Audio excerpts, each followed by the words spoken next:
हैं, जब हम मेडिटेशन की बात करते हैं, there is visualization, there are mantra chanting, तो लोगों के मन में एक डाउट आता है कि उनके अकॉर्डिंग, उनके अनुसार बेस्ट मेडिटेटिव टेक्निक कौन सी होगी। मुझे ऐसा लगता है कि जो इंसान अपने अंदर उतरना जान जाता है, जो अपने उस इंटरनल स्टेट से, जिसको हम ब्लिस बोलते हैं, जिसको हम आनंद बोलते हैं, चेतना, परमात्मा, भगवान, अल्लाह, वाहिगुरु, गॉड, वो बोलते हैं, जो उससे कनेक्ट करना जान जाता है, वो फिजिकली, मेंटली, स्पिरिचुअली हर हिसाब से फिट है। एक हायर चेतना की बात की, एक हायर लेवल ऑफ कॉन्शियसनेस, जहाँ पे हमें वो परमात्मा हमारे अंदर रियलाइज हो जाए, जो आपने बहुत सुंदर स्टोरी सुनाई कि हमारे अंदर ही है। तो अगर मुझे अपनी इस फिजिकल बॉडी को या इस फिजिकल वर्ल्ड में किसी भी चीज को इम्पैक्ट करना है, तो मुझे उस सॉफ्टवेयर के ऊपर काम करना पड़ेगा, जो कि सॉफ्टवेयर है हमारा। करने से मेडिटेशन नहीं होता। मेडिटेशन एक स्टेट है जिसको अचीव किया जाता है। उस स्टेट में किसी चीज पर ध्यान नहीं लगाते, बल्कि 50 चीजों से ध्यान हटाते हो। राइट। तो मन यहां पर रहता नहीं है, और अगर मन नहीं रहेगा तो ना आप पास्ट में जाओगे, ना आप फ्यूचर में जाओगे, क्योंकि सारी टेंशन या तो पास्ट में या फ्यूचर में है। ये भी तो कहते हैं कि हमारी बॉडी में जितनी भी बीमारियां हो रही है, उनका कहीं ना कहीं सबसे बड़ा कारण सप्रेस्ड इमोशंस है। एक्चुअली आज तो मेडिकल साइंस भी इस बात को अग्री कर रही है कि more than 90% disease are psychosomatic. Healthy रहने के लिए कुछ नहीं करना पड़ता, बीमार होने के लिए बड़ी मेहनत करनी पड़ती है। ट्रू। कि मान लो कोई इंसान है, वो स्मोकिंग बहुत ज्यादा करता है। अब क्या उसको ये नहीं पता कि स्मोकिंग किल्स? अब यहां से हमें समझ में आएगा कि पता किसको है? बुद्धि को। The intellectual mind knows that this thing is injurious to my health. मन सेज कि कोई बात नहीं, जिंदगी तो एक है, मजे ले ले, दो कश उड़ा ले। Everybody, a very warm welcome to your favorite spiritual podcast, Speaking Tree, and this is your host Rangoli Sharma. आज मैं आपके लिए एक बहुत ही relatable topic लेकर आई हूँ, healing. हम सब कहीं ना कहीं लाइफ में healing ढूंढ रहे होते हैं, physical healing, emotional healing, mental healing. I think हमारी लाइफ का जो real taste है, कहीं ना कहीं एक वो balanced life जब हम जीते हैं तभी हमें महसूस होता है। बट जिया कैसे जाए? You know, they say that your body is your biggest healer. It knows where to correct you, where to heal you. हमारे ऋषिज, हमारे योगीज कब से ये कहते आए हैं। साइंस इसे काफ़ी समय से एक्सेप्ट नहीं कर रहा था। आज हमने कुछ ऐसे कॉन्सेप्ट्स की ही बात की है जहाँ पर आप खुद की एनर्जी से खुद को हील कर सकते हैं। एनर्जी हीलिंग की बात की है, क्वांटम हीलिंग की बात की है। थोड़ा सा ये जो एक डाइकोटमी है साइंस वर्सेस स्पिरिचुअलिटी की, इस पर भी बात की है।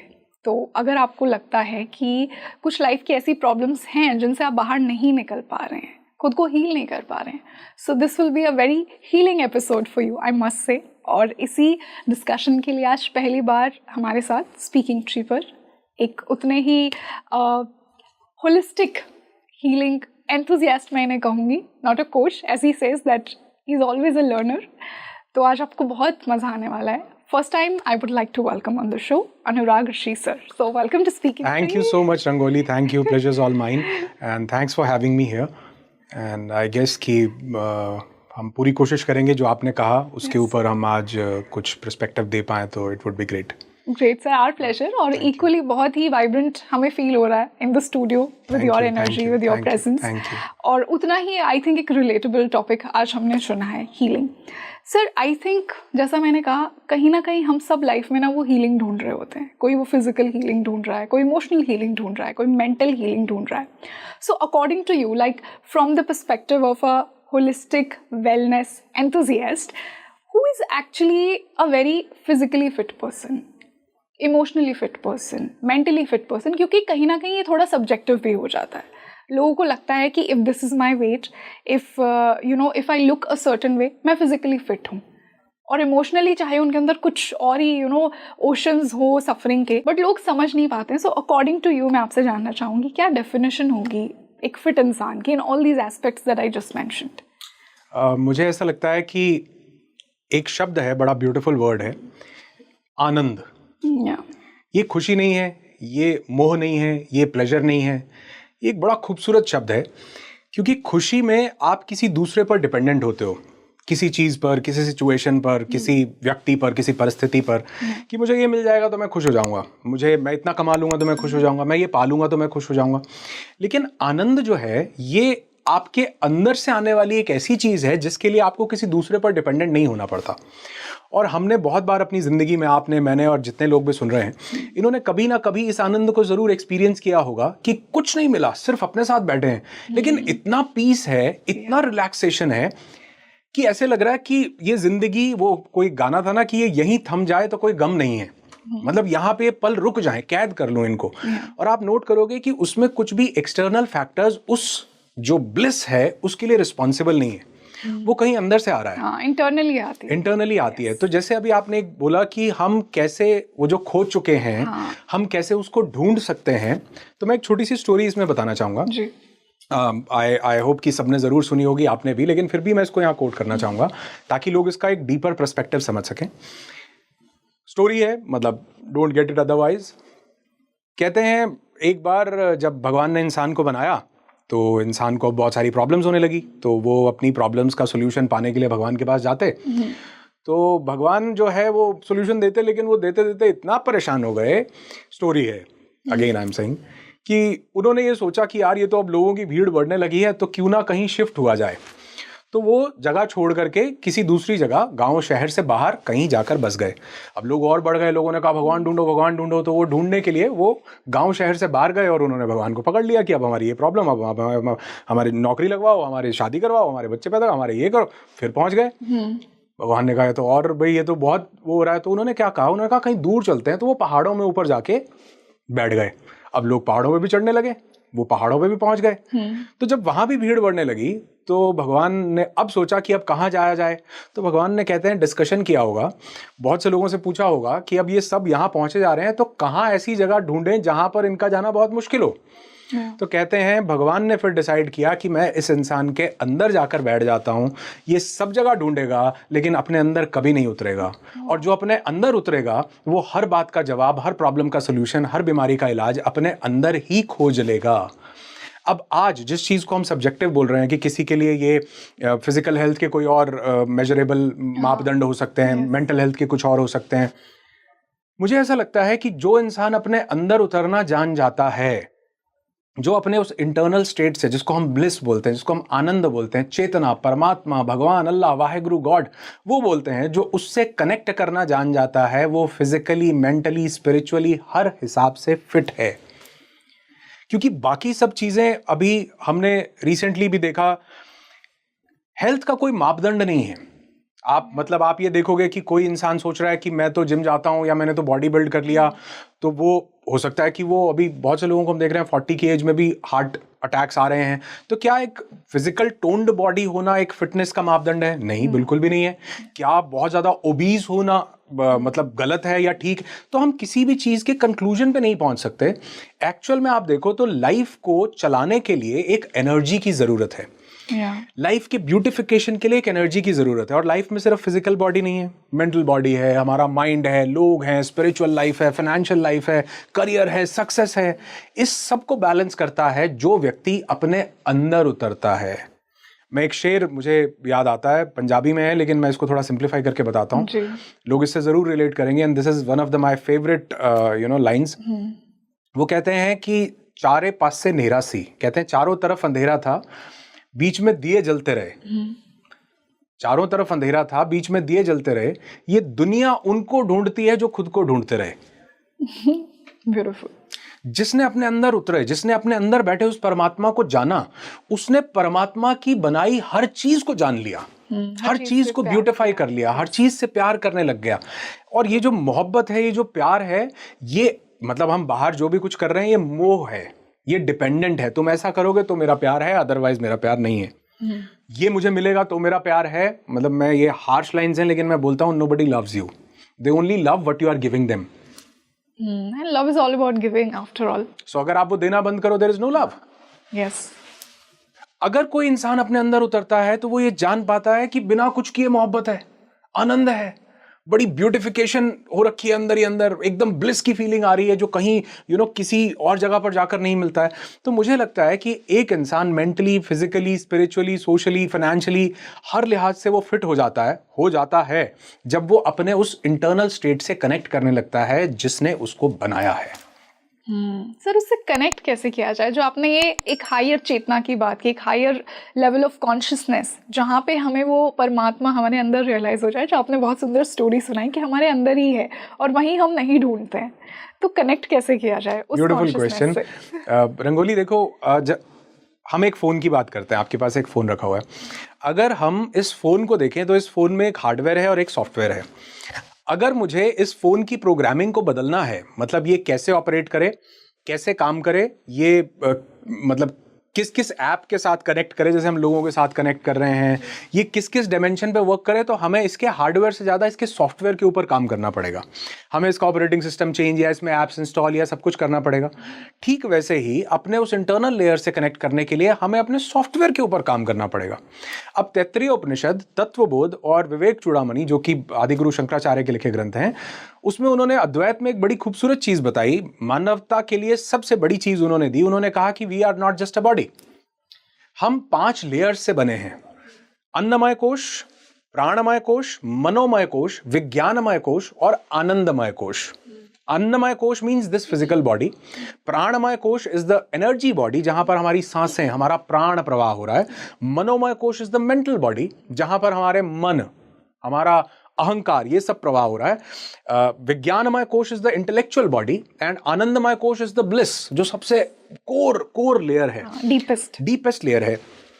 तो अगर मुझे अपनी इस फिजिकल बॉडी को या इस फिजिकल वर्ल्ड में किसी भी चीज को इंपैक्ट करना है, तो मुझे उस सॉफ्टवेयर के ऊपर काम करना पड़ेगा, जो कि सॉफ्टवेयर है हमारे प्राणमय कोश में, हमारे प्राणों का, मनोमय कोश में पूरे मन के सिस्टम का, हमारे विज्ञानमय कोश में हमारी बुद्धि का, और आनंदमय कोश में उस इंटरनल स्टेट से कनेक्ट होने का। और इसका एक ही रास्ता है पूरी दुनिया में, and that way is meditation.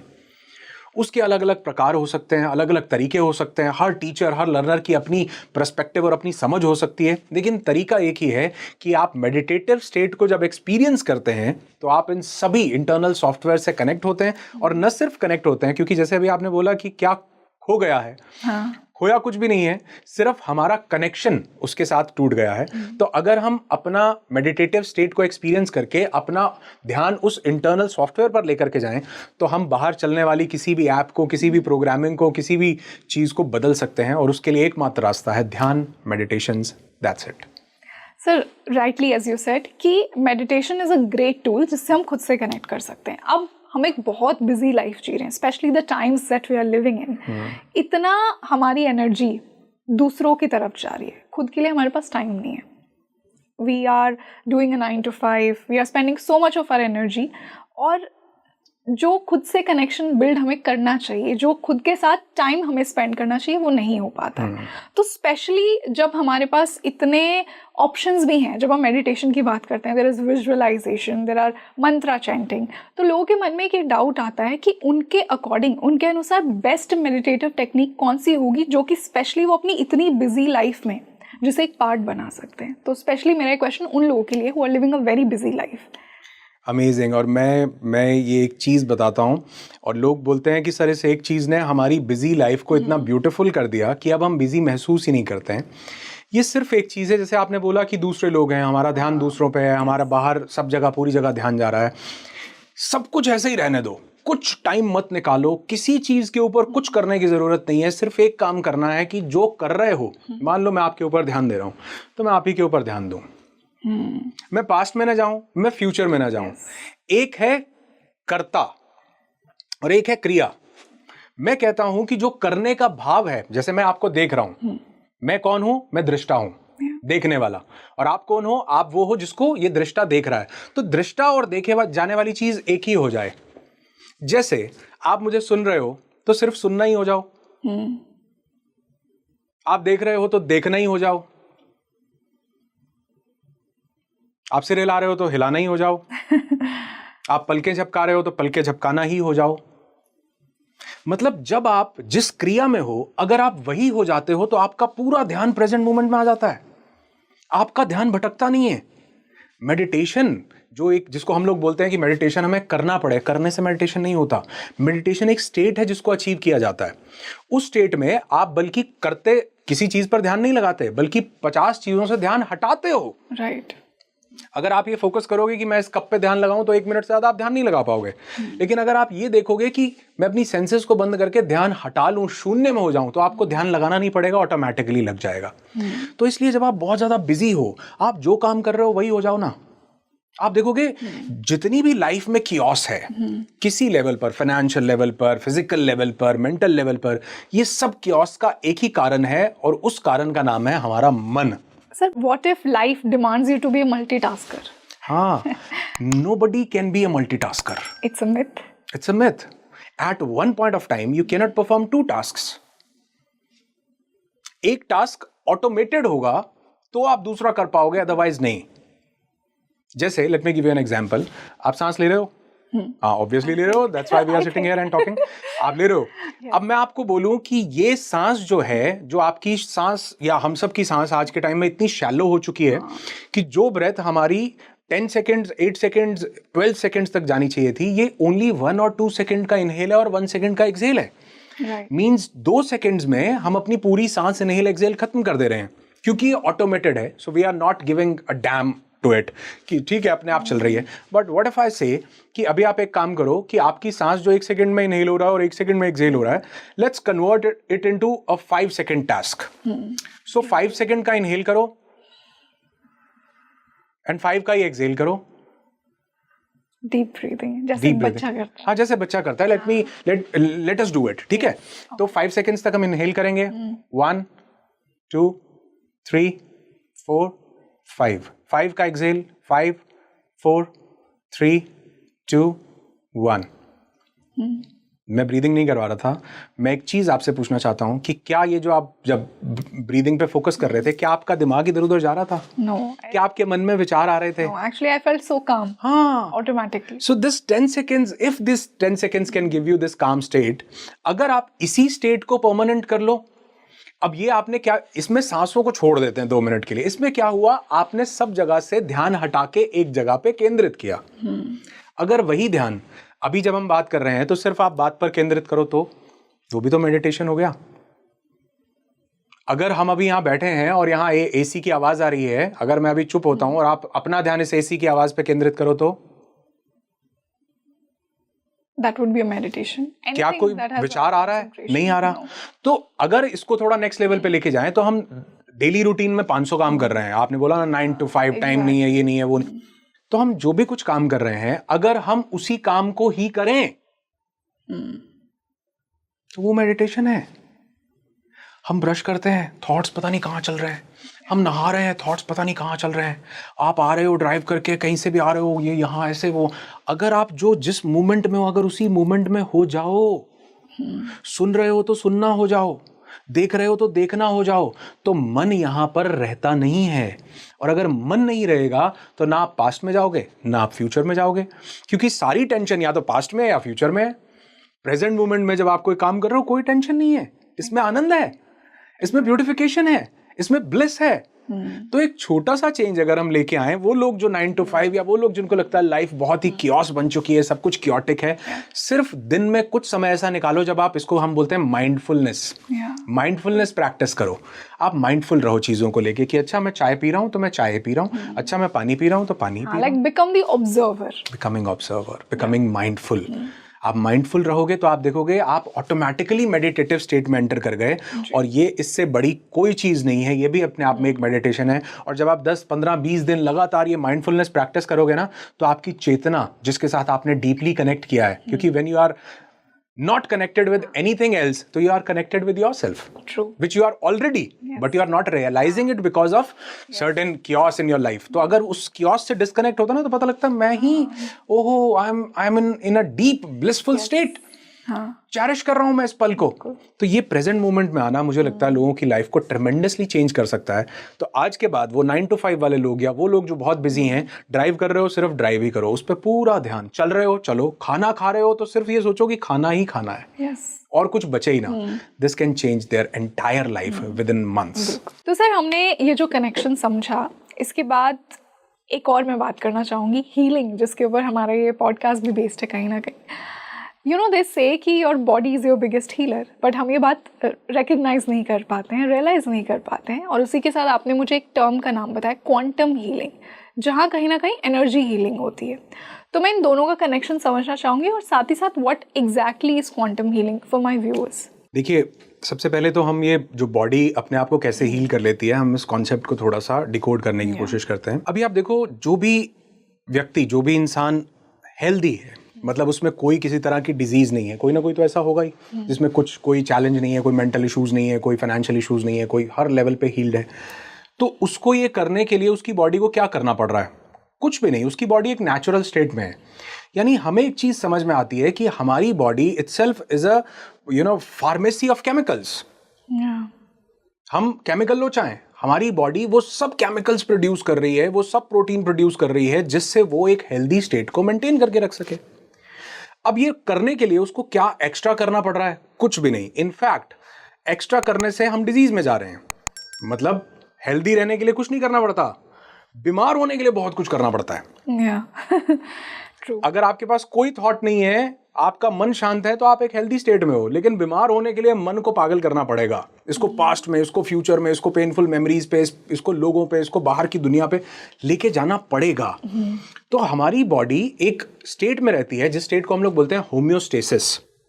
Homeostasis का मतलब है कि व्हेन योर बॉडी नोज कि how to repair anything, any wear and tear which is happening all the times in your body, like right now I am talking to you, और बहुत सारा wear and tear मेरी body में हो रहा है।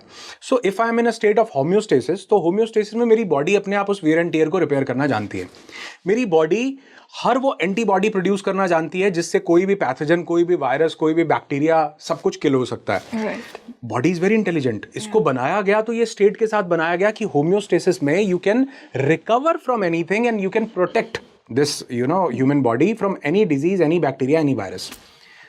अब हमने क्या किया, जैसे यहां पर हमारे सामने एक लाइट जल रही है, ये लाइट यहां पर है, लेकिन अगर मैं इसका बटन ऑफ कर दूं तो ये फिजिकल जो लाइट और इसका सॉफ्ट बॉक्स और इसका जो ट्राइपॉड और इसका स्टैंड है, ये कुछ भी नहीं कर पाएंगे अगर मैंने वो बटन ऑफ कर दिया। अब मुझे यहां से लाइट दिखती हुई नहीं मिलेगी, although this is capable of producing light. लेकिन वो स्विच ऑफ करने से हमने अपनी जिंदगी में ऐसे एक स्विच ऑफ कर दिया। वो स्विच ऑफ था चेतना का स्विच, वो स्विच ऑफ था मोहब्बत का स्विच, वो स्विच ऑफ था कॉन्शियसनेस, जिससे जैसे अभी मैंने थोड़ी देर पहले बात की कि हम प्रेजेंट मोमेंट में ना रह के हम मन के साथ ज्यादा रहते हैं। तो हमारे जो केमिकल्स इस बॉडी को हेल्दी रखने के लिए ऑटोमेटिकली रिलीज हो रहे थे, हमने वो बटन बंद कर दिया और अब हमने बटन उल्टा करके दूसरे केमिकल्स रिलीज करने शुरू किए। स्ट्रेस लिया तो कॉर्टिसोल रिलीज किया, बॉडी का फाइट एंड फ्लाइट एक्टिवेट किया तो एड्रेनालिन रिलीज किया, नॉरेपेनेफ्राइन रिलीज किया। मतलब हेल्दी रहने के लिए कुछ नहीं करना पड़ता, बीमार होने के लिए बड़ी मेहनत करनी पड़ती है। ट्रू। हमने बटन ऑफ किया, कॉर्टिसोल लगातार स्ट्रेस में लगातार, तो अब फिजिकल बॉडी तो वही है, लेकिन अभी भी इसके अंदर से वो लाइट नहीं आ रही। जैसे इस ट्राइपॉड का बटन बंद कर देने से लाइट का, इसमें लाइट नहीं आ रही, बट सब कुछ सेम है। वैसे ही हमने जैसे ही वो कॉन्शियसनेस का बटन ऑफ कर दिया, अब इसके पास स्ट्रेस है, अब इसके पास मन है, अब इसके पास डिप्रेशन है, अब इसके पास एंग्जाइटी है, और ये जितने भी इमोशंस हैं, ये इमोशंस हमारी बॉडी में क्या करते हैं, केमिकल्स रिलीज करते हैं। वो केमिकल्स हमारे शरीर को डिसाइड करते हैं कि तुम किस डायरेक्शन में जाओगे, किस डायरेक्शन में नहीं। सपोज मेरी body dopamine, oxytocin, serotonin, endorphins और एनेंडामाइड, ये 5 केमिकल्स इसका स्टेट है आनंद में। जब मैं मेडिटेट करता हूं तो मेरी बॉडी एनके सेल्स, जिनको हम बोलते हैं नेचुरल किलर सेल्स, इनका प्रोडक्शन 200% तक बढ़ा सकती है। ये साइंटिफिक स्टडीज हैं। मेरी बॉडी इम्यूनोग्लोबुलिन ए, जो हमारा डिफेंस मैकेनिज्म है, सबसे पहले हमारे वाइट ब्लड सेल्स जो एक्टिवेट होते हैं, उसका प्रोडक्शन 20 टाइम्स बढ़ा सकती है। मेरी बॉडी, जब मैं बिल्कुल पीस में हूं तो थाइमस ग्लैंड हमारा एक सेल्स रिलीज करता है, जिसको हम बोलते हैं टी सेल्स, टी लिम्फोसाइट्स। ये कैंसर को ईट करते हैं। इसका प्रोडक्शन थाइमस ग्लैंड बढ़ा सकता है when I am in love, when I am happy. But मैंने लव को स्विच ऑफ किया, मैंने हैप्पीनेस को स्विच ऑफ किया, तो अब मैंने ट्यून किस पे किया, स्ट्रेस पे, डिप्रेशन पे, एंग्जाइटी पे, लो वाइब्रेशन फीलिंग्स पे। अब मेरी बॉडी वो जो ऑन के केमिकल्स थे वो रिलीज ना करके वो ऑफ के केमिकल्स रिलीज कर रही है, जिसके लिए मैंने मेहनत की है। अब कॉर्टिसोल रिलीज हो रहा है, एड्रेनालिन रिलीज हो रहा है, नॉरेपेनेफ्राइन रिलीज हो रहा है। तो ये मेरी बॉडी को एक ऐसे मोड में डाल देते हैं जहां पर वो रिकवर नहीं कर पाती, वो और ज्यादा डिके, और ज्यादा बीमार, मेंटल स्ट्रेस, फिजिकल चैलेंजेस धीरे धीरे आते जाते हैं। तो अब इसमें समझने वाली चीज क्या है कि body itself is a healer, body itself is a pharmacy of chemicals. लेकिन हमें क्या करना है, बटन ऑन करना है। अगर हम बटन ऑन करते हैं, बटन ऑन करने का मतलब क्या है कि हम अपने इमोशन, 2 लेवल पे बटन ऑन होगा। पहला, हम अपने इमोशंस को शिफ्ट करें from low vibrational emotions to elevated emotions, low vibration anger, fear, jealousy, grief, guilt, shame, जिनमें हम stuck रहते हैं. और high vibrational means love, gratefulness, gratitude, और ये हम बोलते हैं इसको compassion, करुणा. अगर हम ये वाला बटन ऑन करें तो ये देखो कि दो तलवारें एक मयान में नहीं रह सकती. When you are in love, when you are feeling happy, आप उस टाइम पर स्ट्रेस नहीं हो सकते हो. उसके लिए आपको अलग से टाइम निकालना पड़ेगा. That's why मैंने बोला मल्टीटास्किंग नहीं होता. एक टाइम पर आप एक ही काम कर सकते हो. अब हमने अगर ये बटन को ऑन करना सीख लिया तो हम अपनी बॉडी की केमिस्ट्री को चेंज कर सकते हैं, जो हम नहीं सीख पा रहे हैं. दूसरा आसान तरीका क्या है कि हम कॉन्शियसनेस में अपने आप को इवॉल्व करना सीखें. हम मेडिटेटिव स्टेट में जाना सीखें, क्योंकि when you are in meditative state तो मेडिटेटिव स्टेट ही लव का स्टेट है. Your natural state is a state of love. Your natural state is a state of bliss. उसके लिए पहाड़ नहीं चढ़ना पड़ेगा, उसके लिए कुछ extra. That is your natural state. हम नीचे गिरते हैं. So if you are consciously not able to practice love, happiness, gratitude, bliss, and all these elevated emotions, then become neutral. Be in a meditative state. Your body knows how to, reproduce those beautiful chemicals like dopamine, oxytocin, serotonin, endorphins, and andamide. तो meditative state आपकी body का वो healing mechanism automatically on कर देती है. और पहले तो हम इसको मानते थे कि ये ऑकल्ट है, ये हमारे ऋषि मुनि, ये लोगों का कुछ फैलाया हुआ जाल है, भगवान, meditation, this is cut the crap, लोग ऐसे बोलते थे. अब when modern medical science is coming up with so many evidences, they are coming up with researches, they are proving that when we are in meditative state, that state can give us a psychedelic experience, जिसमें हमारी body वो सब beautiful chemicals release करती है जो हमारा शरीर healing के लिए उसको जरूरत है. बिल्कुल. And sir, as you rightly said, ये भी तो कहते हैं कि हमारी बॉडी में जितनी भी बीमारियां हो रही है उनका कहीं ना कहीं सबसे बड़ा कारण सप्रेस्ड इमोशंस हैं. एक्चुअली आज तो मेडिकल साइंस भी इस बात को अग्री कर रही है कि more than 90% disease are psychosomatic. हमारी साइकी जिस कंडीशन, जिस स्टेट में है, वही सोमा मींस फिजिकल बॉडी पे उसी का ही इम्पैक्ट है. How to release those emotions? Beautiful. Actually इनको रिलीज करने के लिए सबसे पहले आपको ये देखना पड़ता है कि ये बॉडी में स्टक कहाँ पर है. उसे रिकॉग्नाइज करना पड़ेगा. अब देखो, हर एक इमोशन एक स्पेसिफिक जगह पर ही स्टक होगा. हाँ, फॉर एग्जांपल अगर मैं जानना चाहूँ, जैसे नट एंड बोल्ट आपने देखे हैं, एक बोल्ट एक उसी नट में फिक्स होगा जो उसी के साइज का है.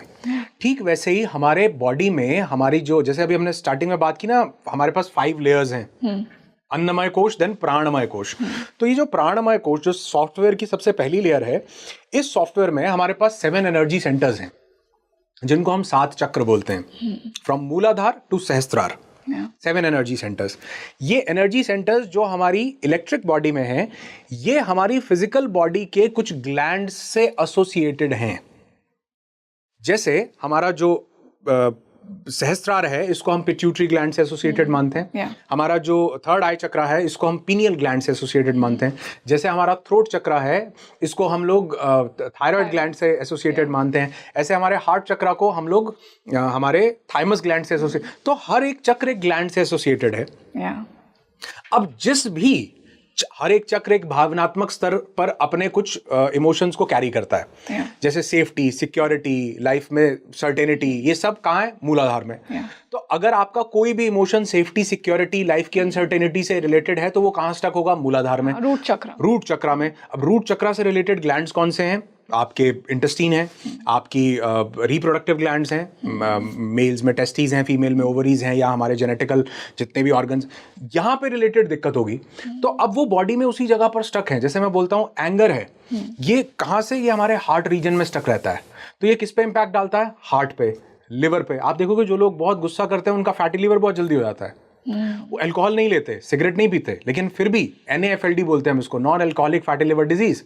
फैटी लिवर हो जाता है. एंगर है, जिसके अंदर फियर बहुत ज्यादा है, ये हमारे एड्रेनल ग्लैंड के ऊपर इंपैक्ट डालता है. एड्रेनल ग्लैंड कहाँ है? किडनीज के ठीक ऊपर, उसको किडनी की समस्या होने लगती है. सो एवरी इमोशन जो है वो एक पर्टिकुलर जगह पर स्टक होता है.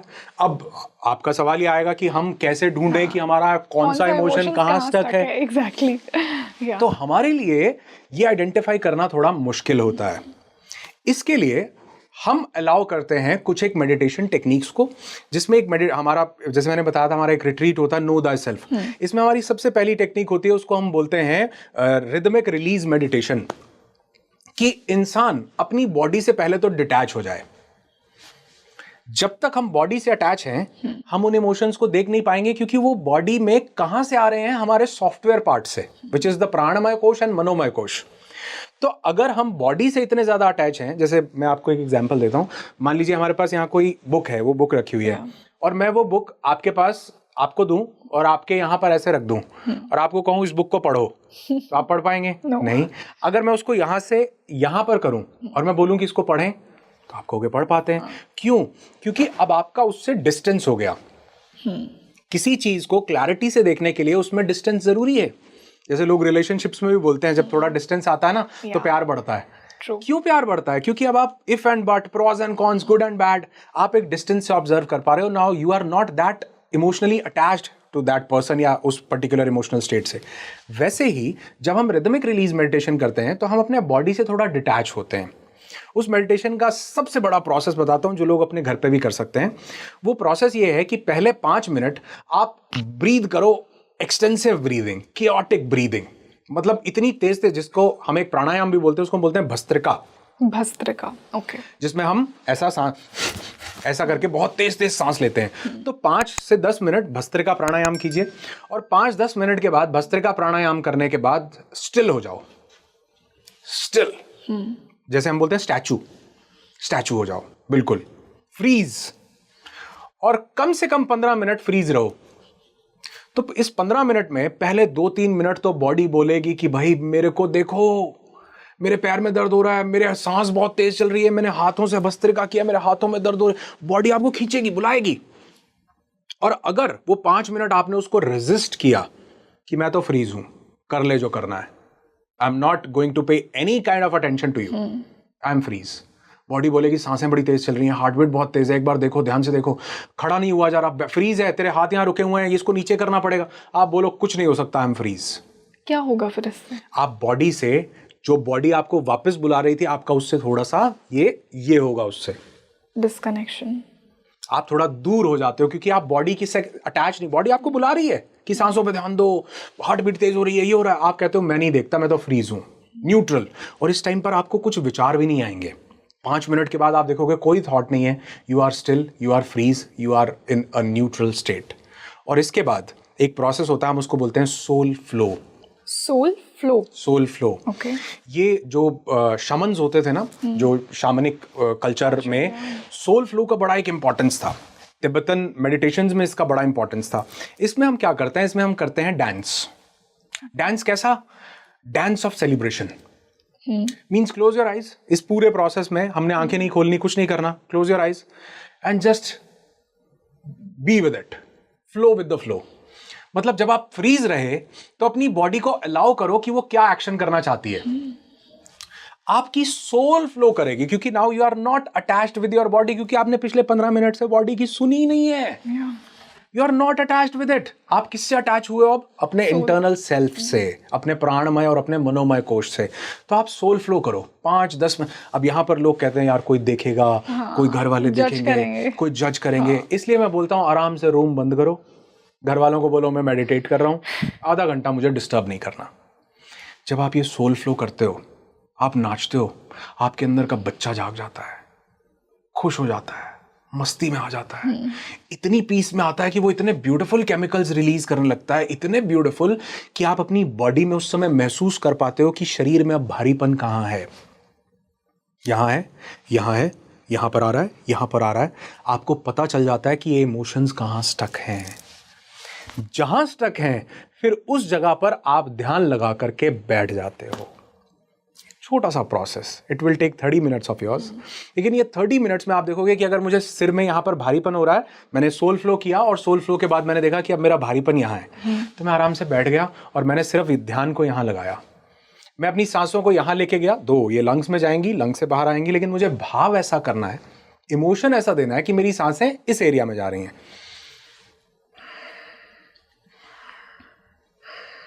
और आप देखोगे आपने वो इमोशनल बर्डन जो आपके पास था, पेनफुल मेमोरीज थी, ट्रॉमास थे, चाइल्डहुड कोई मोलेस्टेशन था, कोई बैड टच रखा, कुछ भी था, वो सब कुछ आप देखोगे आपने ब्रेथ के थ्रू डिसॉल्व कर दिया।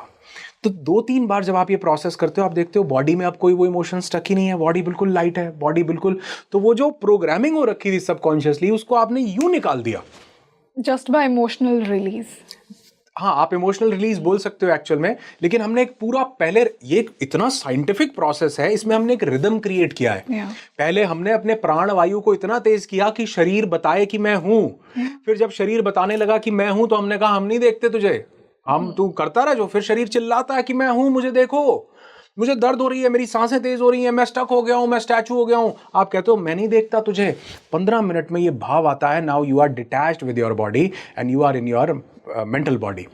फिर आप आनंद लेते हो, आप अपनी मेंटल बॉडी में एक प्रोग्रामिंग डालते हो कि आई am in a blissful state, मैं झूम रहा हूं, मैं गा रहा हूं, मैं। और आप देखोगे, आप भी जब ये घर जाके करोगे तो आप देखोगे ये सोल फ्लो करना नहीं पड़ता, इसलिए इसको सोल फ्लो बोला जाता है। ये होता है, इट्स नॉट अ डांस, ये होता है।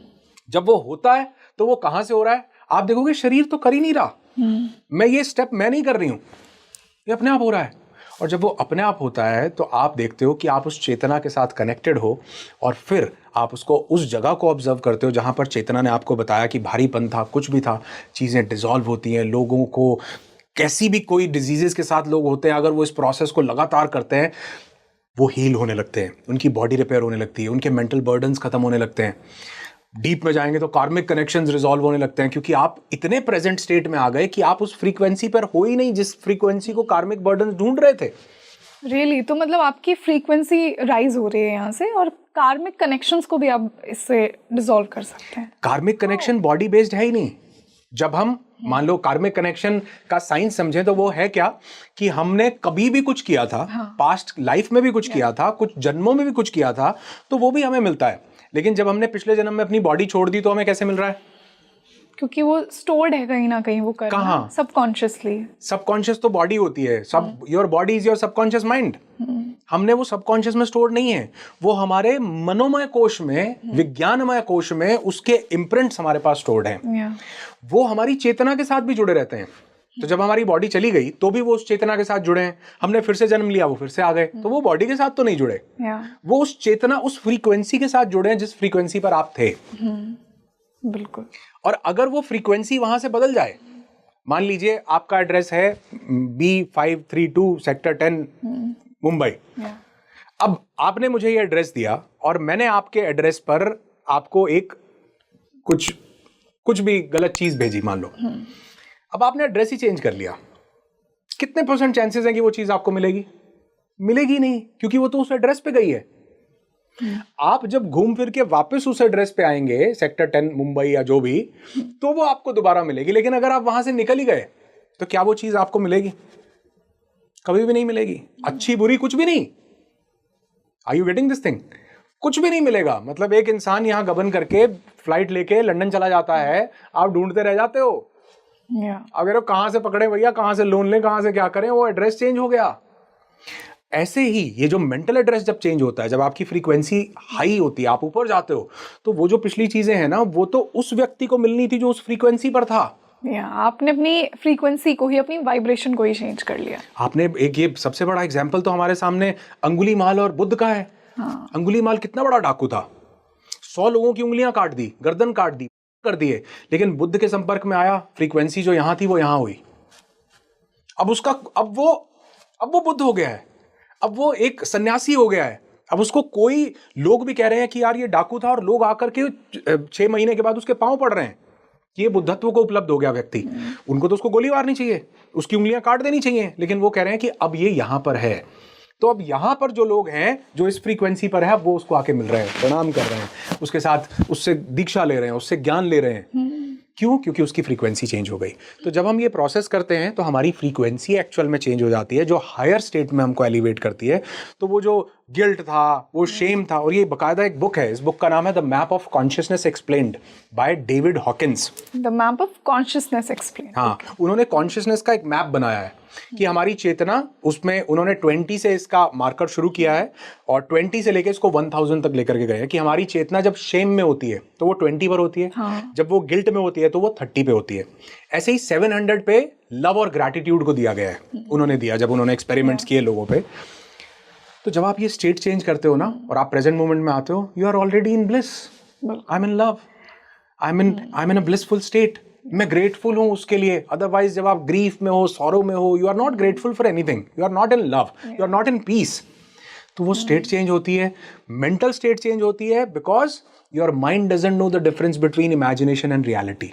ट्रू, बिल्कुल। So when your mental state changes, your physical body also changes. इसको पता लगने लगता है कि नाउ मैं उस एड्रेस पे नहीं रहती हूँ भैया जहां बीमारी थी। बीमारी इज अ स्टेट, मैं उस स्टेट में नहीं रहती हूँ। अब मैंने मेरी फ्रीक्वेंसी राइज कर ली। But sir, as you rightly said कि कहीं ना कहीं हमारे स्टक इमोशंस होते हैं and it's all about raising your vibration. But I think हम खुद ही कहीं ना कहीं सबसे बड़े दुश्मन बन जाते हैं खुद के। हम खुद ही उस गिल्ट को नहीं जाने देते, उस ट्रॉमा को नहीं जाने देते। तो how to let that go? बहुत से लोगों में उन्हें पता होता है लॉजिकली कि इट्स नॉट राइट, जो गिल्ट और शेम मैं फील कर रहा हूँ due to my past mistakes, वो उन्हें पता है, उन्हें लेट गो करना चाहिए, बट वो कर नहीं पाते हैं। ऐसा क्यों? So true. एक शायर मुझे याद आते हैं, एक शायर का बड़ा खूबसूरत शेर है। वो कहते हैं, मैं खुद ही हूँ अपने आप के पीछे पड़ा हुआ, मेरा शुमार भी तो मेरे दुश्मनों में है। ये ना एक बड़ा हाई स्पिरिचुअल कॉन्सेप्ट है। इस कॉन्सेप्ट में हम लोग माया का भी जिक्र करते हैं। तो जब इस रेल्म में हम आते हैं ना, तो यहाँ पर एक शक्ति है, जिस शक्ति ने इस पूरे ब्रह्मांड को रचा, उसको माया बोला जाता है। उस माया ने हमको एक जाल में बांधा कि वो हमको इन 5 सेंसेस और मन के परे कुछ देखने नहीं देती। जैसे किसी एक व्यक्ति को उसने कुछ गलत किया, उसको एक जेल में डाल दिया गया। अब जेलर की रिस्पॉन्सिबिलिटी है कि वो इस जेल से बाहर ना निकले। लेकिन कुछ लोग आपने देखा होगा ऐसा इतना अच्छा काम करते हैं या कुछ उनकी सजा माफ हो जाती है। ऐसा बहुत सी न्यूज़ हमको मिलती है। या वो हायर अथॉरिटी को अपील करते हैं, राष्ट्रपति को लेटर लिखा कि मेरी सज़ा माफ़ कर दो, तो उसको लगता है कि ये इवॉल्व कर गया है, बढ़िया आदमी है, तो वो उसकी सज़ा माफ़ भी कर सकता है। ऐसे कोई हायर अथॉरिटी है?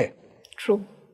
कुछ ना कुछ तो है, जो ये पूरा ब्रह्मांड, पूरी प्रकृति जिसने रच दी, कुछ ना कुछ तो शक्ति है। तो जब आपकी चेतना इवॉल्व होती है ना, आप उस हायर कॉन्शियसनेस के पास हाजिरी लगाते हो, वो आपसे बोलने लगती है। इसीलिए मैं अक्सर बोलता हूँ कि जब आप प्रेयर करते हो, मतलब किसी भी भगवान, खुदा, कोई भी रिलीजन, किसी भी जगह जब हम प्रेयर करते हैं, at that time you are talking to God and God is listening. But जब आप शांत हो जाते हो, now God is talking to you. Wow, such a beautiful thing. So वो कब पॉसिबल है? When you are in a calmer state, when you are relaxed, when you are peaceful. और वो मेडिटेटिव स्टेट आपको एक्सपीरियंस देती है। तो लोग जितने भी ये चीज़ें, हमें लगता है कि ये बदलने के लिए मैं ही नहीं बदल पा रहा हूँ, मैं ही अपना सबसे बड़ा दुश्मन बना हुआ हूँ, मैं ही ये सब कुछ कर रहा हूँ। तो आप देखोगे ये मैं कौन है। मैं को समझने के लिए अब हम यहाँ से बड़ा ब्यूटीफुल एक कॉन्सेप्ट निकालते हैं। मैं को समझने के लिए हम अपने शास्त्रों में दिया एक वर्ड पढ़ते हैं। इस वर्ड का नाम है अंतःकरण। अंतःकरण में 4 चीजें आती हैं। ऐसा बोला जाता है कि हम इन 4 चीजों से बने हैं: मन, बुद्धि, चेतना और अहंकार। जब मैं बोलता हूं कि मैं खुद ही हूं अपना दुश्मन, मेरा शुमार भी तो मेरे दुश्मनों में है, तो ये मैं, मेरा मन है। मन है। आप मन नहीं हो, आप मन भी हो, आपके पास बुद्धि भी है। कैसे? जैसे कि एग्जाम्पल देता हूं कि मान लो कोई इंसान है, वो स्मोकिंग बहुत ज्यादा करता है। अब क्या उसको ये नहीं पता कि स्मोकिंग किल्स? पता है। इनफैक्ट अभी गवर्नमेंट ने क्या किया, सिगरेट के पैकेट पे फोटो वार्निंग, हर एक मूवी से पहले ये वार्निंग वो चलाते हैं, दिखाते हैं। उसको पता है, लेकिन फिर भी वो स्मोक करता है। अब यहां से हमें समझ में आएगा कि पता किसको है? बुद्धि को। The intellectual mind knows that this thing is injurious to my health. But मन says, मन means माया का फैलाया हुआ जाल। मन says कि कोई बात नहीं, जिंदगी तो एक है, मजे ले ले, दो कश उड़ा ले। True. तो जब मैं कहता हूं मैं खुद ही हूं अपने आप के पीछे पड़ा हुआ, तो कौन पीछे पड़ा हुआ है? बुद्धि नहीं पड़ी हुई। बुद्धि knows everything. मोटिवेशन की कितनी दुकान खोल दो, वो सब बता देंगे कि आप चलते रहो, काम करते रहो। लेकिन फिर आप, मेरा एक दोस्त था, सुबह मॉर्निंग वॉक पे डिसाइड किया कि मॉर्निंग वॉक पे चलेंगे। कितने बजे? 5:30 बजे। दिसंबर का महीना था। मैंने कहा कि कल सुबह उठेगा? कहता हाँ उठूंगा। 5:30 फ़ोन किया, मैंने कहा मैं बाहर आ गया हूँ। तो बोल रहा है यार, रज़ाई के अंदर जो आनंद है सर्दी के टाइम पर, ये बाहर नहीं है। तो अब बुद्धि जान रही है कि मॉर्निंग वॉक करना सही है, लेकिन मन कह रहा है कि सोया रहा है। यहाँ पर आनंद कुछ और आ रहा है। वो जो इंस्टेंट ग्रेटिफिकेशन है, बुद्धि उसको समझती नहीं। बुद्धि डिलेड ग्रेटिफिकेशन को समझती है, मन इंस्टेंट ग्रेटिफिकेशन। अभी थोड़ा सिगरेट में अभी मजा है, बुद्धि कह रही है बाद में तेरे को बीमारी हो सकती है। मन कह रहा है अभी, राइट नाउ मेरे को आनंद लेना है। मन कह रहा है रजाई के अंदर राइट नाउ मुझे कोजी फील करना है, मुझे बाहर नहीं निकलना। सो मैं हूं अपने आप के पीछे पड़ा हुआ। मैं कौन? मन। अब मुझे अगर इस मैं को हटाना है तो मुझे एक ही काम करना है जिसके 112 तरीके हो सकते हैं, और वो एक काम है ध्यान। क्योंकि ध्यान मन की मृत्यु है। ध्यान मन की मृत्यु है। मन बचता नहीं जब आप ध्यान करते हैं। When you were focusing on your breath, was there any thought coming up in your mind or in your head? No, you were in a meditative state. True. अगर मैं बोल रहा हूं, if you are only listening me, if your entire focus is here, आपके पास कोई thought नहीं आएगा. It means we are meditating. We are not doing a podcast. We are meditating. So जब हम ध्यान करते हैं, ध्यान में मन नहीं बचता. ध्यान में जब आप थोड़ी देर ध्यान में रहते हैं तो बुद्धि नहीं बचती. पहले 5 मिनट बुद्धि पूरा जोर लगाएगी कि यार इससे होगा क्या, कुछ भी नहीं हो रहा, इससे अच्छा तो डिस्प्रिन खा लेता, इससे अच्छा तो डॉक्टर को दिखा लेता. But when you keep on sitting in that state, 5 minute बाद बुद्धि भी सरेंडर करती है, बोलती है, जो सलमान खान बोलता है ना, do whatever you want to do man. बुद्धि भी बोलती है do whatever you want to do man. फिर आता है अहंकार. अहंकार आपको ये आभास करवाता है कि तुम जिस व्यक्ति से, जिससे या जो प्रक्रिया कर रहे हो, तुम इससे बड़े हो. इससे क्या होगा यार, ये बंदा कौन तुम्हें समझा देगा, इसकी बातें मत सुन, तू अपनी सुन. तुम्हें ज्यादा पता है, इसको कुछ भी नहीं पता. तुम्हारे पास 1 करोड़ की गाड़ी है, इसके पास तो 5,000 रुपए की गाड़ी, इसकी क्यों सुन रहे हो. अरे ये बात तो गीता में भी लिखी हुई है, इसने क्या नया बोल दिया, ये बात तो ओशो भी बोल गए, इसकी मत सुन. अहंकार आपको श्रेष्ठ बताएगा और दूसरे व्यक्ति को छोटा बताएगा. When you are keep on sitting in that state कि अहंकार को बकबक करने दो. जैसे हमने रिदमिक रिलीज मेडिटेशन में बॉडी को बकबक करने दी, अब हमने स्टैचू कर दिया कि हम तेरी नहीं सुन रहे हैं भैया. अहंकार की स्टेट में अहंकार को बकबक करने दो. Keep on sitting, keep on sitting, keep on sitting. 20 minute के बाद आपको लगेगा कि अब अहंकार भी नहीं है. मन गया, बुद्धि गई, अहंकार गया. Now you are left with your चेतना. Sir before we move on to चेतना, ईगो से रिलेटेड में एक सवाल मेरा है. आई थिंक जो हेल्दी ईगो होता है, it's very helpful for you because it lets you draw some boundaries as well ना. तो हेल्दी ईगो तो इम्पोर्टेंट है ही. देखिए, बाहर की जर्नी और अंदर की जर्नी, ये दोनों बिल्कुल अलग अलग हैं. जब हम इंटरनल स्टेट की तरफ बढ़ने लगते हैं, जिसको हम स्पिरिचुअल जर्नी बोलते हैं या स्पिरिचुअल अवेकनिंग बोलते हैं, ये मटेरियल वर्ड से बिल्कुल अलग है. मतलब हमें जो चीज़ बाहर की दुनिया में अलग दिख रही है, वो इंटरनल स्टेट उसको बिल्कुल अलग परसीव करती है. मान लो जैसे मुझे किसी चीज़ में खुशी मिल रही है, मुझे लग रहा है कि मैं गोवा जाऊंगा तो मैं बहुत खुश हो जाऊंगा, लेकिन इंटरनल स्टेट कहती है कि बाहर नहीं जाना, अंदर जाओगे तो तुम खुश हो जाओगे. हाँ, वो खुशी तो अंदर से ही मिलती है ना, अंदर से जाके क्या आनंद मिलता है अंदर से. ठीक वैसे ही मटेरियल वर्ल्ड में ये जो हेल्दी ईगो जिसको हम बोल देते हैं, ये बहुत ज़रूरी है, ये हमें रखना भी चाहिए, ये हमें सब करना चाहिए, ये बहुत ज़रूरी है. लेकिन जब हम अपने इंटरनल स्टेट को जान लेते हैं ना, जब हम अपने इंटरनल सेल्फ के साथ कनेक्ट हो जाते हैं, तो हमारे पास उस हेल्दी ईगो में एक भाव आ जाता है, उसको हम बोलते हैं एम्पैथी. हम एम्पैथाइज करने लगते हैं. मान लीजिए मैंने आपके साथ कुछ गलत किया. अगर आप अपने इंटरनल स्टेट से कनेक्टेड हो ना, तो आप मेरे पर गुस्सा करने की जगह आप मुझ पर पिटी फील करोगे. आप मेरे ऊपर गुस्सा करने की जगह आप मुझ पर तरस खाओगे कि यार बेचारा, इसको ना पता नहीं है, इसको समझ नहीं आ रही है कि करना कैसे है. Such a wise thing you said. फिर आप देखोगे कि मेरा बॉर्न एंड ब्रॉट अप कैसा हुआ. अरे यार, इसका तो बॉर्न एंड ब्रॉट अप ऐसा हुआ. इनर चाइल्ड साइकोलॉजी पे जाने लग जाएंगे. ये बेचारा कैसे कंडीशंस में रहा, या ये कोई एक ऐसा व्यक्ति भी हो सकता है उसको बचपन में मॉलेस्टेशन मिला हो सकता है उसको फैमिली से लव ना मिला हो सकता है उसकी फैमिली नहीं उसको इतना ज़्यादा डिस्क्रिमिनेशन किया हो कि तुम ये नहीं कर सकते, तुम बाहर नहीं जाओगे. उसके अंदर वो सप्रेस चीज़ें हैं. तो when you are connected with your internal state, आप उसकी भी इंटरनल स्टेट को देखते हो. बिल्कुल.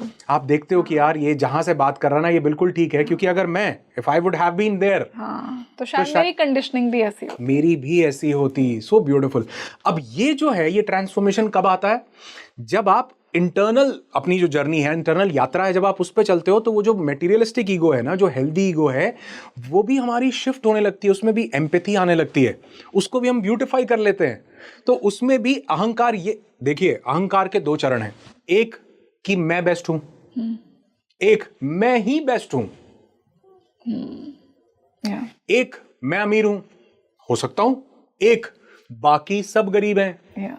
तो मेरा फोकस बाकी सब पर नहीं रहता, मेरे पास क्या है उस पे रहता है. तो ये इंटरनल जर्नी आपके एक्सटर्नल उस सब चीज को ब्यूटिफाई कर देती है, बैलेंस कर देती है, जिसको हम हेल्दी ईगो बोल रहे हैं. वो भी एक्चुअल में हेल्दी नहीं होती जब तक हमारा कनेक्शन इंटरनली नहीं है, क्योंकि हम एम्पैथाइज कर पाते हैं तो ईगो जैसी चीज कोई बचती ही नहीं है. फिर हम रिलेट करते हैं, फिर हम एम्पैथाइज करते हैं, फिर हम सपोर्ट करते हैं, फिर हम समझते हैं उस व्यक्ति को, और फिर हम गुस्सा करने की जगह फिर हम उस पर तरस खाते हैं कि कोई बात नहीं, तू भी इवॉल्व हो। क्योंकि कभी मैं भी ऐसा ही अंधा था, मैं भी नहीं देख पाता था, लेकिन मेरी चेतना इवॉल्व हुई तो मैं देख पाता हूँ कि मैं भी यही था, लेकिन इवॉल्व होने के बाद मुझे पता चल रहा है कि तू बिल्कुल ठीक स्टेट में है, तेरी चेतना इवॉल्व होगी, तू भी यहाँ पर होगा।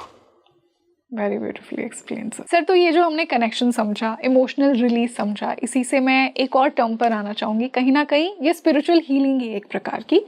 आपने मुझे एक टर्म बताई, quantum healing. Exactly quantum healing क्या है, मैं ऑडियंस के लिए समझना चाहूँगी। देखिए, क्वांटम हीलिंग को समझने से पहले हमें समझते हैं कि क्वांटम क्या है। क्वांटम एक ऐसा जगत है जहां पर सूक्ष्म चीजों के ऊपर एक्सपेरिमेंट किए गए। सूक्ष्म चीजें वो जो दिखती नहीं है। हमारी जितनी भी फिजिक्स, हमारी जितनी भी साइंसेस, जो सब कुछ इवॉल्व हुई, ये इवॉल्व हुई मैटर पे। मैटर मतलब जो चीजें हमें दिख रही हैं, जो टैंजिबल हैं, जिनको हम फील कर सकते हैं। लेकिन इसकी एक लिमिट थी। हमने चांद तक भी चले गए, हम लोग हमने सैटेलाइट्स बना लिए, हमने सब कुछ कर लिया, फिर भी हम देख रहे हैं कि ब्रह्मांड के रहस्यों का हमें पता नहीं चल रहा है। हम डिकोड ही नहीं कर पा रहे हैं। हमें मतलब जो हमने अब तक जाना है, साइंस बोलता है कि ये जाने जाने वाली चीज का 0.0000 4 जीरो लगाने के बाद 0.00001% भी नहीं है, हमने जितना जाना हो ब्रह्मांड को। तो लोगों को पता चला कि अगर इस पूरे सृष्टि को, ब्रह्मांड को जानना है तो एक काम करना पड़ेगा, जिसके लिए निकोला टेस्ला ने एक बहुत खूबसूरत स्टेटमेंट दी थी। उन्होंने कहा, if you want to find out the secrets of this universe, think in terms of energy, frequency and vibration. तो देखा गया कि वाइब्रेशनल लेवल पर काम कैसे किया जाए।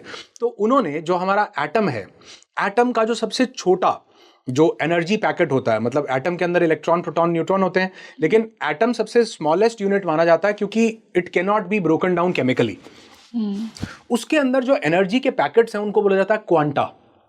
जो एनर्जी उस एटम में मूव कर रही है, एक्चुअल में हमें लगता है कि atom means matter, atom means a physical thing, लेकिन जब उसकी एनर्जी के ऊपर स्टडीज हुई तो पता चला एटम इज नॉट फिजिकल। ये पूरी एनर्जी से बनी हुई चीज है। हमें फिजिकल प्रिसीव हो रही है because we don't have that much capacity and capability कि हम इसको एनर्जी फॉर्म में देख पाए। जैसे मैं अभी हमें यहाँ पर सब कुछ दिख रहा है, ये पौधा है, ये ग्रीन है, ये स्पीकिंग ट्री का लोगो है, ये ग्रीन है, ये मेरा ये टी शर्ट है, ये वाइट है, हमें सब कुछ ऐसा दिख रहा है। अगर कोई मेरे यहाँ पर एक स्पेक्स, कोई चश्मा, कुछ भी ऐसा लगा और उसको सिल दे, मींस मेरी आंखों में ही एम्बेड कर दे, वो चश्मा हो रेड कलर का, सिल दिया जाए, तो अब मैं सब कुछ कैसा देखूंगा? रेड दिखेगा। लेकिन ये रेड तो नहीं है, ये तो पर्पल है, ये तो वाइट है, ये सब कुछ अलग है, लेकिन मैं उसको कैसा देख रहा हूं?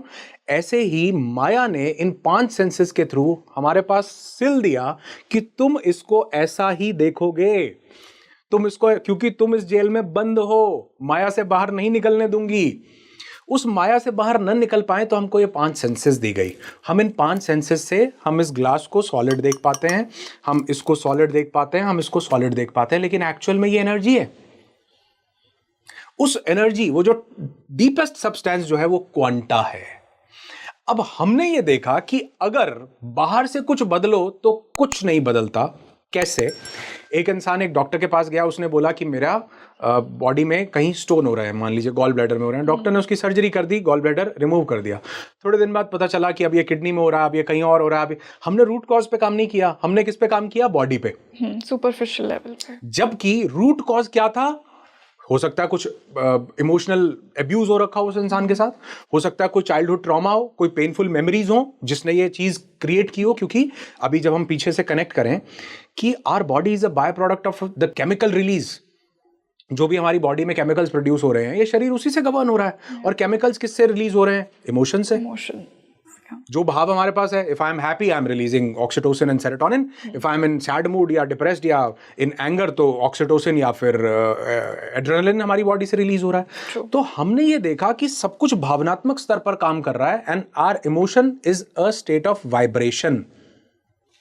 इसीलिए आज हम अपनी इमोशनल स्टेट को एफएमआरआई और ईईजी से मेजर कर पाते हैं कि हमारा ब्रेन किस स्टेट में है, alpha, beta, theta, delta, gamma. ऐसे ही कुछ लोगों ने देखा कि अगर इस यूनिवर्स के किसी रहस्य को जानना है तो क्वांटा में जाओ, उसके डीपेस्ट कोर में जाओ।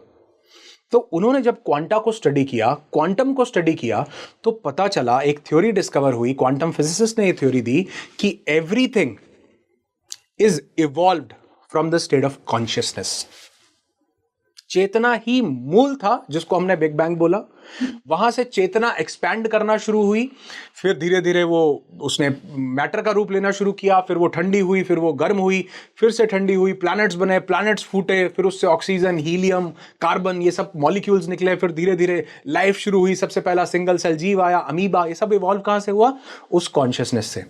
तो साइंस ने भी आज वही देखा। इसीलिए मैं बोलता हूं कि साइंस एक दिन स्पिरिचुअलिटी पर जाकर समाप्त हो जाएगी। Really? You think that?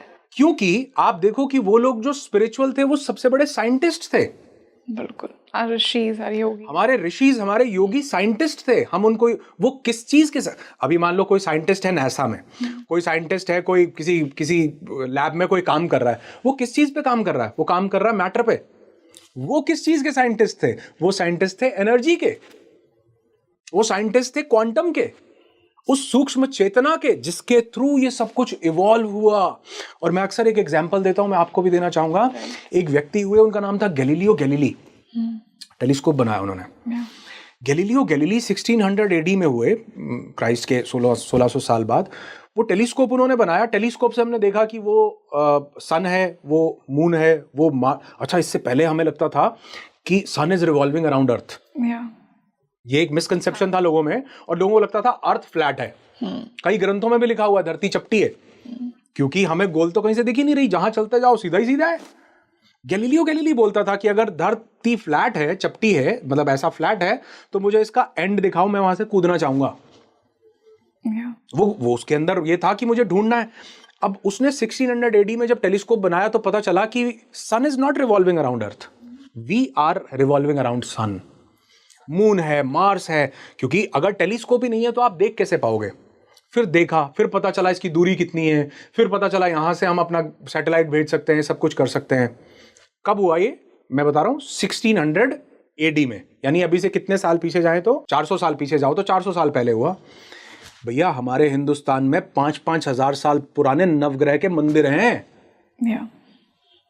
मैंने खुद देखे हैं, नवग्रह की पूजा होती थी हजारों सालों से। जब आपने टेलीस्कोप ही नहीं बनाया है तो आप ढूंढ कैसे रहे हो कि शुक्र है, शनि है, बुध है, बृहस्पति है? तो मैटर पे काम नहीं कर रहे थे, एनर्जी पे काम कर रहे थे, क्वांटा में जा रहे थे। और क्वांटा उस पूरे ब्रह्मांड की इंफॉर्मेशन रखता है, क्योंकि पूरा ब्रह्मांड बना ही उस सूक्ष्म एटम से है। अगर आपको समंदर को स्टडी करना हो, सी को स्टडी करना हो, तो आपको पूरा समंदर नहीं चाहिए, आपको few drops of that ocean चाहिए हैं। अगर आपको मून को स्टडी करना हो तो वो जो रोवर जाता है मून के ऊपर, वो मून को हनुमान जी जैसे पहाड़ उठा लाए थे, वो उठा के नहीं लाता मून को, वहां से थोड़ी सी ड्रिल करता है, नीचे से मिट्टी निकालता है, एक स्टोन उठाता है और ले आता है, और उस पर स्टडी होती है, और मून का मास क्या है, उसकी ग्रेविटी क्या है, उस पर कौन कौन से लॉज अप्लाई करते हैं, सब इंफॉर्मेशन हम निकाल लेते हैं। तो वो लोग जो उस सूक्ष्म लेवल पर क्वांटा में गए, उन्होंने बताया अहम ब्रह्मस्मि, यथा ब्रह्मांडे तथा पिंडे। जो इस ब्रह्मांड में है वो इस पिंड में है, और पिंड के डीपेस्ट कोर में है। निकोला टेस्ला बोल रहे हैं, if you want to find out the secrets of this universe, think in terms of energy, frequency and vibration. Vibrational level पर जाओ। तो हम जब क्वांटम हीलिंग की बात करते हैं, तो हमें अगर इस शरीर को हील करना है तो ये जो बॉडी है, this body is a by product of our energies, जो मनोमय कोश और प्राणमय कोश में 72,000 नाड़ियों के थ्रू, 7 चक्रों के थ्रू प्रवाहित हो रही हैं। उसके लिए हम उस एनर्जी के ऊपर काम करते हैं, और वो काम हम कब कर पाते हैं? जब शरीर नहीं रहेगा। नहीं रहेगा, इसको दूसरे शब्दों में कहूं, जब शरीर का भाव ही नहीं रहेगा। When you are no longer a body, when you are in the disassociation of this thought that you are no longer a body, इस थॉट के आने के लिए certain meditations will help you, कि आप कुछ मेडिटेटिव स्टेट्स में जाते हैं, और आपने बहुत से योगियों से मेडिटेटिव, वो लोग जिनको मेडिटेटिव एक्सपीरियंसेस हुए, आपने उनसे सुना भी होगा कि वो बोलते हैं कि कई बार मेडिटेशन में बैठे पता ही नहीं लगा कि हम 1 घंटा कैसे बैठ गए। एग्जैक्टली 5-5, 6-6 घंटे कैसे बैठ गए, पता ही नहीं लगा कि टाइम क्या था, पता ही नहीं लगा क्या हो रहा है, हम कहाँ पे हैं, स्टूडियो में, यहाँ स्पीकिंग ट्री के कहाँ बैठे हैं, कुछ बोध ही नहीं रहा। इट मीन्स ये बोध कौन करता है? ये बॉडी करती है। चेतना के लिए there is no time, there is no space. कभी आगे हम बात करेंगे किसी और पॉडकास्ट में, तो हम डिस्कस करेंगे डायमेंशंस को। When you are in 5D, in 5th dimension, वहां पर टाइम और स्पेस को आप अलग तरह से परसीव करते हो, और 3 डायमेंशन में बॉडी टाइम और स्पेस को एक लीनियर फॉर्मेट में परसीव करती है। और आइंस्टीन ने तो टाइम डायलेशन का जब कॉन्सेप्ट दिया, तब दुनिया हैरान हुई कि हम न्यूटन की जिन बातों को मान रहे थे वो एग्जिस्ट ही नहीं करती, वो गलत है। E = mc² दिया, थ्योरी ऑफ रिलेटिविटी दी। ये अभी हम इंटरस्टेलर की ऑफ द कैमरा बात कर रहे थे कि कैसे टाइम आपके लिए कुछ अलग हो सकता है, मेरे लिए कुछ अलग हो सकता है, डायमेंशन में कुछ अलग होगा, कुछ अलग होगा। तो हम उसको एक्सपीरियंस करने के लिए हम एक काम करते हैं कि हम उस सूक्ष्म लेवल पर जाते हैं जहां पर बॉडी नहीं बचे। बॉडी सिर्फ इस स्टेट को, प्रेजेंट को, इन सब मैटर को एक्सपीरियंस कर सकती है, लेकिन आपके अंतःकरण की जो 4 लेयर्स हैं, मन, बुद्धि, चेतना, अहंकार, ये टाइम को भी लीनियर फॉर्म में नहीं, ये टाइम को सर्कुलर फॉर्म में भी एक्सपीरियंस कर सकती हैं। जैसे बॉडी आगे ही जा रही है, अब मान लो मैं 18 का हुआ तो मैं अब 19 का ही होऊंगा, गेटिंग इट, मैं आगे ही बढ़ूंगा। लेकिन आपका मन तो ऐसा काम नहीं करता। मान लो कोई इंसान 60 का है, मन तो 20 में भी चला जाता है। मन तो 5 में, कि 5 साल का था तब मेरे पापा ने मुझे ऐसे किया था, मन तो चला, मन तो ट्रेवल कर रहा है टाइम में, या नहीं कर रहा? कर रहा है ना? तो ऐसे ही जब हम हायर डिमेंशंस में जाते हैं, वहां पर चेतना भी ट्रेवल कर पाती है टाइम में। तो एक ऐसी स्थिति जहां पर आप बॉडी से डिटैच होते हो, वहां पर आप इस शरीर को दूर से देख पाते हो, और जब आप इसको देख पाते हो तो आप इसको चेंज भी कर पाते हो, क्योंकि ये फिलॉसफिकल लेवल पर समझना उतना ही मुश्किल है जितना मुश्किल मतलब चाइनीज में लिखी हुई या मैंडरिन में लिखी हुई कोई भी चीज जो आज आप और मैं पढ़ें हमारे लिए है, क्योंकि हमने उसको एक्सपीरियंस नहीं किया। ट्रू। और जब तक हम एक्सपीरियंस नहीं करते, हमारी समझ से बाहर होती है। हमारी समझ, हमें लगता है कि ये ऑकल्ट है, हमें लगता है कि ये बात क्या हो रही है। लेकिन आज अगर आप ध्यान से देखोगे तो साइंस उसी डायरेक्शन में काम कर रही है जिस डायरेक्शन में हमारे योगी करते थे। स्पिरिचुअलिटी और कुछ नहीं था, बल्कि उस एनर्जी फॉर्म को स्टडी करना था। साइंस भी क्वांटम फिजिक्स में आज एनर्जी फॉर्म को स्टडी कर रही है। 2022-23 में नोबेल प्राइज फिजिक्स कैटेगरी का, जो हर बार फिजिक्स को दिया जाता था, पहली बार क्वांटम फिजिक्स को दिया गया। किस चीज के लिए? एक उनकी डिस्कवरी के लिए, जिसको वो बोलते हैं एंटेंगलमेंट ऑफ पार्टिकल्स, कि पार्टिकल्स आर एंटेंगल्ड। एक पार्टिकल जो यहां इस ग्लास में है, वो हजारों लाखों लाइट ईयर्स दूर किसी दूसरे प्लैनेट पर दूसरा जो कोई पार्टिकल है उससे जुड़ा हुआ हो सकता है। इसी तरह हमारी सोल्स भी जुड़ी हुई होती है, सब कुछ जुड़ा हुआ है, सब कुछ यूनिफाइड है। इसीलिए वो लोग जो अपने अंदर उतरते थे, वो एक ही भाव देते थे कि तुम ही मैं हो, मैं ही तुम हूं। We are all one. We are all one। वो यूनिवर्स का जो यूनि, मतलब हमने इसको मल्टी यूनि, सब कुछ एक ही है, सब कुछ यूनिवर्स है, यूनि है। हमने वो कॉन्सेप्ट दिया क्योंकि वो लोग अपने अंदर उतरे। ऐसे ही क्वांटम हीलिंग में, स्पिरिचुअल हीलिंग में, हम इस बॉडी को छोड़ करके अपने उन अंदर की लेयर्स पर उतरते हैं जहां पर हम उस एनर्जी को महसूस कर पाएं। तो सर, कोई भी इंसान जो ये पॉडकास्ट देख रहा है और वो लाइफ में बड़ी से बड़ी प्रॉब्लम से जूझ रहा है, वो क्वांटम हीलिंग की मदद से, now that we understood it, कैसे अपने पैटर्न्स को सही कर सकता है, अपनी प्रॉब्लम्स को ठीक कर सकता है? बहुत बहुत बढ़िया क्वेश्चन है। उसके लिए सबसे पहले तो ये करना पड़ेगा कि जो मैंने पहले कभी थोड़ी देर पहले रिदमिक रिलीज मेडिटेशन का आपको एक छोटा सा एग्जाम्पल दिया था, वो करना बहुत ज़रूरी है। क्योंकि आज से अगर मैं कहूँ 400 साल पहले, 500 साल पहले, 1000 साल पहले, बहुत इजी था कि आप उस एनर्जी को आप बैठो, आंखें बंद करो और आप एक्सपीरियंस कर लो, क्योंकि कियोस नहीं था। आज तो मतलब 1 लाख तरह का कियोस है। फेसबुक पे फोटो पे लाइक नहीं आया, ये भी एक तरह का कियोस है। किसी दूसरे ने मुझसे अच्छे कपड़े डाल लिए, ये भी एक कियोस है। मैं ड्रेस को रिपीट नहीं करूं, ये भी एक कियोस है। कि नए फंक्शन में नई ड्रेस चाहिए, ये भी एक कियोस है। तो हमारे पास इतना कियोटिक सिचुएशंस हैं, माइंड की इतनी बकबक है कि हम चाह करके भी उस एनर्जी को एक्सपीरियंस नहीं कर सकते, क्योंकि माया, ये जगत, ये मटेरियल वर्ल्ड हमको वहां पर बांधे रखता है। उसके लिए सबसे ज्यादा जरूरी ये है कि हम वो जो मैंने प्रोसेस बताया, सोल फ्लो करने के बाद आप उसको, जो इमोशनली स्टक पैटर्न्स हैं, पहले आप उनको रिलीज करें। जब आप इमोशनल स्टक पैटर्न्स को रिलीज करते हैं तो सेकंड फेज में हम करते हैं कुछ ब्रेथ वर्क्स। जिस ब्रेथ वर्क में मैं 2 चीजें आपको बताना चाहूंगा ताकि लोग इसको सिंपली रिलेट करके डेली रूटीन में प्रैक्टिस कर पाएं। एक, कभी भी 10 मिनट का टाइम निकालिए और डीप ब्रीदिंग करने बैठ जाइए। डीप ब्रीदिंग, हम जैसे हमने थोड़ी देर पहले बात की कि हमारी ब्रीदिंग इतनी शैलो हो चुकी है। हमारी बॉडी के ANS के ऑटोनॉमिक नर्वस सिस्टम के 2 फेज हैं। एक है सिंपैथेटिक नर्वस सिस्टम, एक है पैरासिम्पैथेटिक। सिंपैथेटिक ऊपर होता है, पैरासिम्पैथेटिक नीचे होता है। तो हमारा 24 घंटे सिंपैथेटिक नर्वस सिस्टम ऑन है। सिंपैथेटिक नर्वस सिस्टम को टेक्निकल टर्म्स में बोला जाता है फाइट एंड फ्लाइट मोड। मतलब मैं ऑफिस में काम भी कर रहा हूं ना, तो भी मेरा fight and flight mode on है। मैं पीसफुल होके, हैप्पी होके, ब्लिसफुल होके नहीं काम कर रहा। जो मेडिटेटिव स्टेट की हमने बात की थी, इन द प्रेजेंट होके नहीं कर रहा। मैं क्योटिक होके काम कर रहा हूं। मैं रश में हूं। मैं घर कब पहुंचूंगा, कैब कब मिलेगी, बॉस ने डेडलाइन दे रखी है, सैलरी का अप्रेजल, ये कब। मेरे पास 500 तरह का क्योस है। तो मैं उस मेडिटेटिव स्टेट में नहीं जा पा रहा हूं उस क्योस के कारण। तो सबसे पहले जब हम वो रिदमिक रिलीज या वो हम सोल फ्लो करते हैं, तो हम उन इमोशंस को रिलीज करते हैं। उसके बाद हम ब्रेथ वर्क करते हैं। ब्रेथ वर्क से हम अपने सिंपैथेटिक नहीं, हम अपने पैरासिम्पैथेटिक नर्वस सिस्टम से कनेक्ट करते हैं। Sympathetic is fight and flight. Sympathetic means fight and flight. Parasympathetic means rest and digest. और हमारे वर्ड में इस मोड को, सिंपैथेटिक को बोला जाता है क्योटिक मोड, और इसको बोला जाता है healing mode. So when you inhale deeply and exhale through your belly, deep exhalation, deep inhalation, जब आप इस मोड में आते हो तो automatically your body shifts into the parasympathetic mode.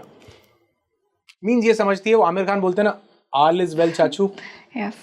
Body को इंटरनली पता लगता है कि ऑल इज वेल, क्योंकि बॉडी को सिग्नल फाइट और फ्लाइट का और रिलैक्सेशन का जानते हैं कहां से मिलता है? आपकी ब्रेथ से। True. When your breath is shallow, body को लगता है कि समथिंग रॉन्ग, मतलब कुछ, क्या बोलते हैं इसको, कुछ डेंजर है। जब आपकी सांस छोटी होती है तो बॉडी को लगता है कुछ डेंजर है, तो वो फाइट एंड फ्लाइट ऑन करके रखेगी कि डेंजर है तो आई नीड टू या तो फाइट या तो run away from the situation, तो फाइट एंड फ्लाइट ऑन रखो। तो हमारी सांस इतनी छोटी है कि 24 घंटे we are into the fight and flight mode.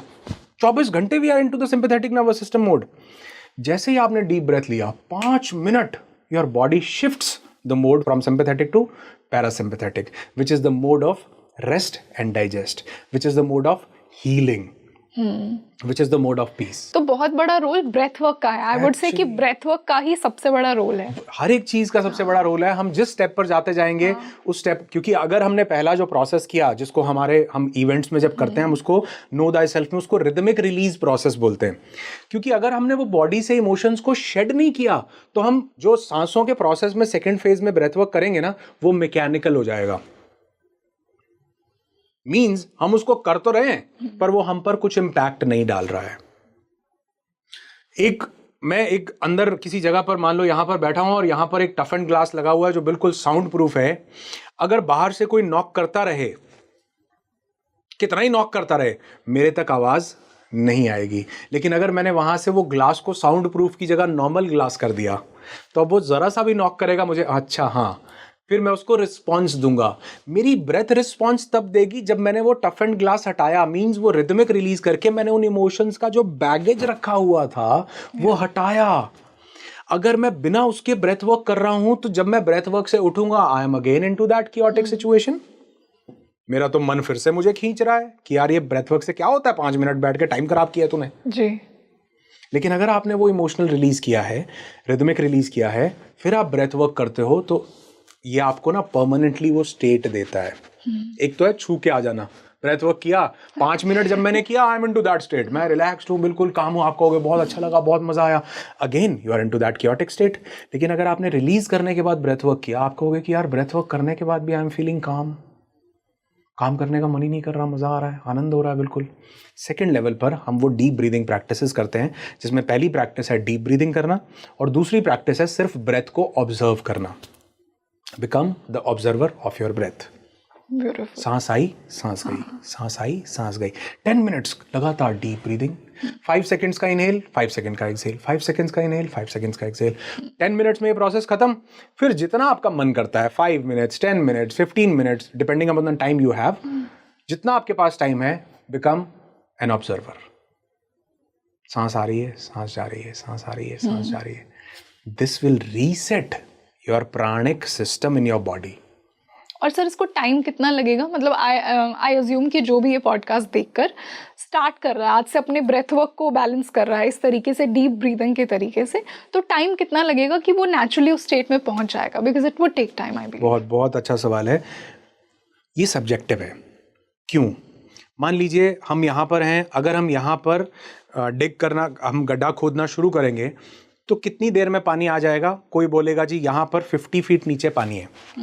मैं रेगिस्तान में जाके डिग करना शुरू करूंगा तो कितनी देर में पानी आ जाएगा? वो बोलेगा जी 200 फुट तक लगे रहो, यहाँ नीचे पानी बहुत ही नीचे कोर में जाना पड़ेगा। तो है मेरे पास इमोशनल बैगेज है ही नहीं। मेरे पास, मैं एक ओल्ड सोल हूं, मैं अपने पास्ट लाइफ में बहुत इवॉल्व होता होता आया हूं। For I am giving an, मैं ये नहीं कह रहा मैं हूं, I am just giving an example. मान लो आप हो, आप इवॉल्व सोल हो, आप ब्यूटीफुल सोल, आप इवॉल्व होते होते आए हो। आप अब वो जो हम कह रहे थे ना कि लोगों के कुछ कहने का आपके ऊपर फर्क नहीं पड़ता, आप कहते हो ठीक है, क्योंकि आप एम्पैथाइज करते हो, बेचारा अभी लोअर स्टेट ऑफ कॉन्शियसनेस में है, चेतना का स्तर बड़ा नहीं है, लेकिन दूसरों का कैसे कह दिया मुझे, ये क्या। आपने रोड पे देखा होगा, कोई एक जरा सा ऐसा टर्न ले जाता है ना, ऐसा अरे गाड़ी ये बोल। अभी हम रास्ते में आ रहे थे, 2 लोग लड़ रहे थे और किसी की गाड़ी टच नहीं हुई, सिर्फ उसने ओवरटेक थोड़ा फास्ट कर लिया तो वो मारने के ऊपर उतारू थे।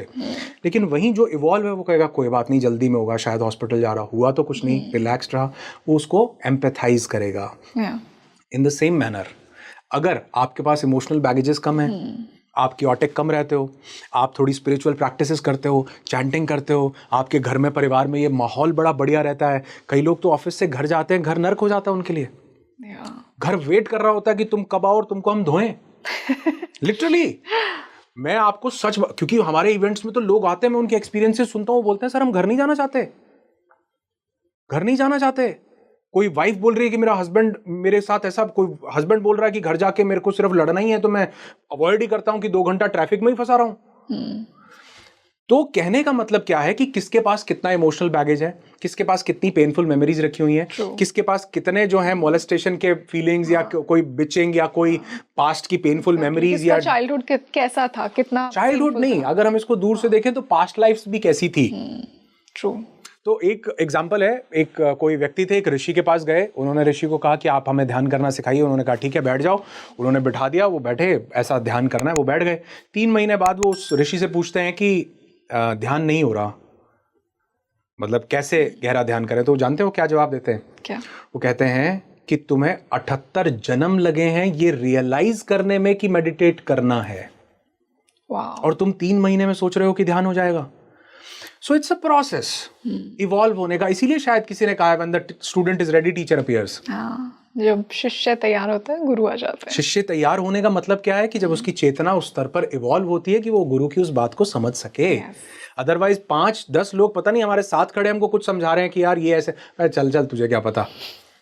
लेकिन जब चेतना इवॉल्व होती है हम उसमें से भी मैसेज लेते हैं कि ठीक बात बोल रहे हो, मुझे ये करना चाहिए। तो ये सब्जेक्टिव है। जब ये प्रैक्टिसेस हम इंपॉर्टेंट क्या है? इंपॉर्टेंट है स्टार्ट करना।